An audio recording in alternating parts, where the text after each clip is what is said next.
Hello guys, welcome to our Agrawal classes.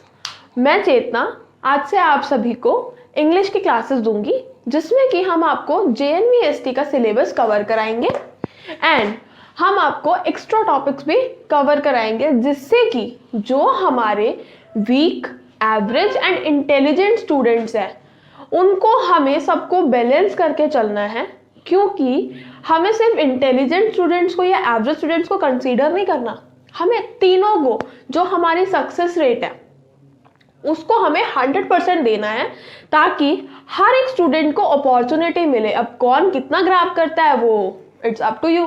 Fine.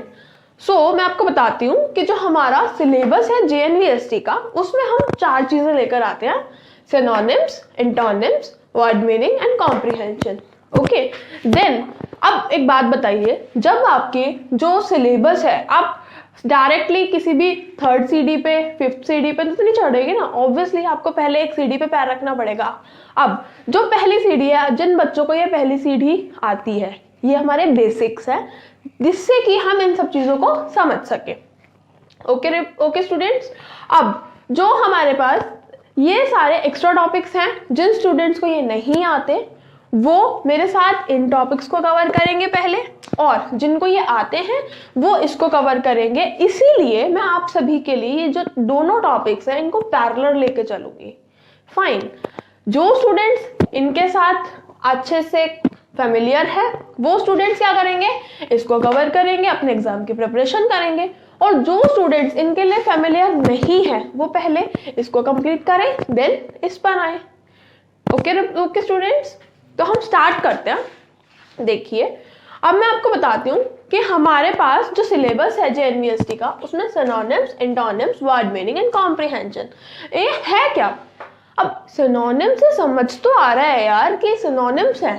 Synonyms is S का मतलब similar. Synonyms जो है हमारे पास सिमिलर वर्ड्स होते हैं, इसका मतलब जो एक दूसरे के समान हो। ठीक है, लाइक पेन और पेंसिल। ठीक है, सैड, अनहैप्पी। ओके स्टूडेंट्स, तो अब सैड हम बोले या ये बोले कि ये he is a sad man, okay, ये एक परेशान आदमी है, या हम बोले ही इज अनहैप्पी, बात एक ही है, खुश नहीं है ना, वो परेशान है। अब उसको चाहे सैड बोले चाहे अनहैप्पी बोले, इसका मतलब है जो शब्द एक दूसरे के समान है।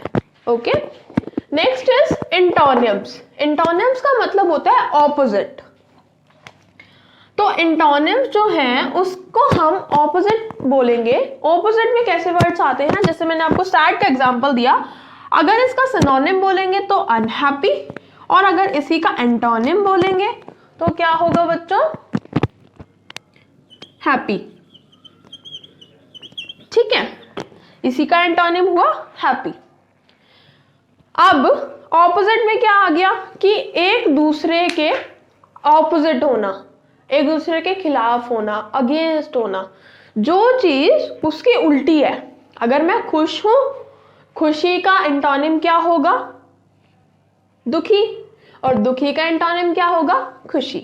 ठीक है, नेक्स्ट इज वर्ड मीनिंग। ये तो आप सभी जानते होंगे, वर्ड मीनिंग तो नॉर्मल सा वर्ड मीनिंग होता क्या है। वर्ड मीनिंग्स होते हैं कि जिन भी शब्दों के बारे में, किसी भी अगर कोई हमें शब्द दिया गया है, इंग्लिश में दिया तो हिंदी में मीनिंग, हिंदी में दिया तो इंग्लिश में मीनिंग, और अगर ये बोला है कि इंग्लिश टू इंग्लिश ट्रांसलेट करना तो हमें इंग्लिश में ही उसका इंग्लिश मीनिंग बताना है। जैसे कि अगर मैं आपको ये बोलूं प्रूडेंट, प्रूडेंट का मतलब होता है समझदार। Sorry, wait a second, prudent is समझदार।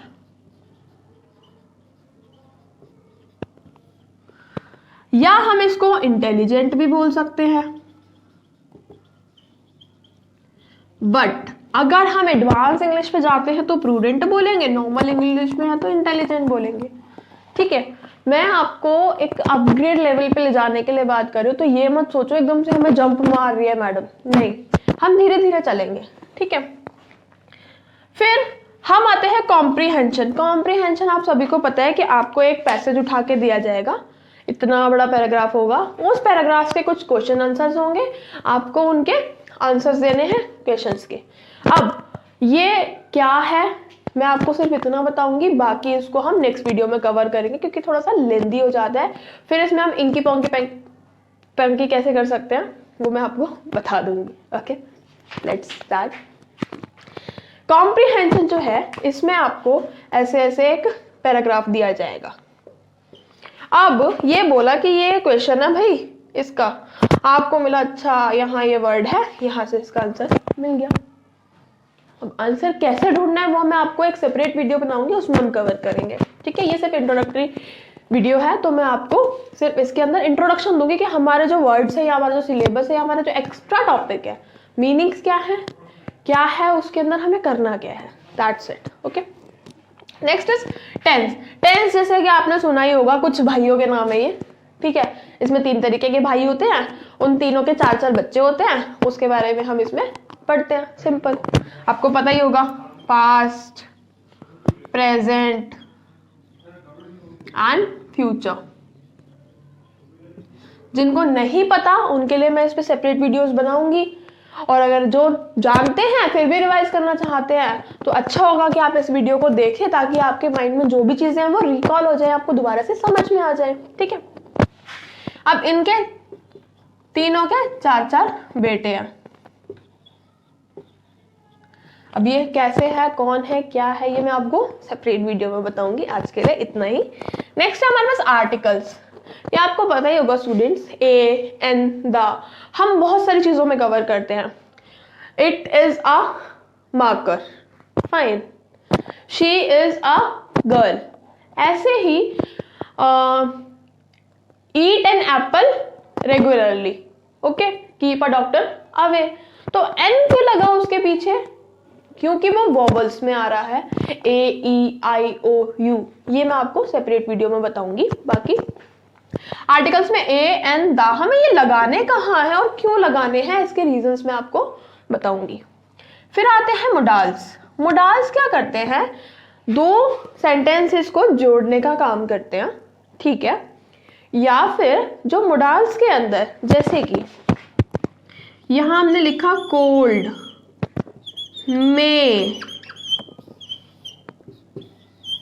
मे का मतलब क्या होता है, ma'am may I go for washroom, may I go for natural call. Natural call का मतलब क्या होता है, वॉशरूम जाना ही होता है। लिख लो, बहुत इंपॉर्टेंट वर्ड है ये, अपनी डिक्शनरी में ऐसे ऐसे वर्ड्स डेली काउंट करना, लिखना, काम आएंगे रेगुलरली बोलने में। तो मे जो है, मे आपने सेंटेंस के साथ लगाया तो ये क्या है, मोडाल्स है, इनको मोडाल्स वर्ब बोलते हैं। फिर एरर्स, अब मैंने यहां लिखा शी इज अ गर्ल। इसको कैसे चेक करोगे कि मैंने सही लिखा कि गलत लिखा, जब आपको एरर्स पता होंगे कि गलत कैसे देखना है मुझे सेंटेंस में, और एरर्स कैसे फाइंड करोगे, जब टेंसेस आते होंगे। Got it. तो एरर्स जो हैं कैसे काउंट करेंगे, वो उसके लिए आपको एक पूरा लंबा लेक्चर लेना पड़ेगा, तब समझ में आएगा। बस ऐसे पढ़ेंगे, कोई इशू नहीं है। तो इसमें देखो, यहां मैंने लिखा इट इज अ बॉय। क्या मैं इट लगा सकती हूँ, इट कभी नहीं लगेगा, ह्यूमन बीइंग है, नॉन लिविंग थिंग्स के लिए लगता है ना इट। अब इसका रीजन बताऊंगी क्यों, क्योंकि इट, ये तो हमारा जनरल रूल है कि जो इट है वो किसके लिए लगता है,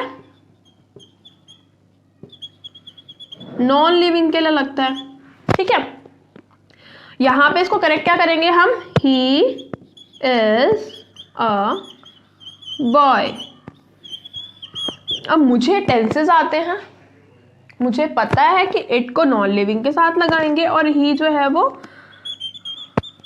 मेल के लिए यूज होता है और जो शी है वो फीमेल के लिए यूज होता है। तो यही सब चीजें मैं आपको पढ़ाऊंगी, आपको सिखाऊंगी और याद कराऊंगी। तो ऐसे ही हंसते हंसते हम पढ़ेंगे। आज आपकी इंट्रोडक्टरी क्लास थी तो होपफुली आपको समझ में आ गया होगा। बाकी थैंक्स फॉर वॉचिंग।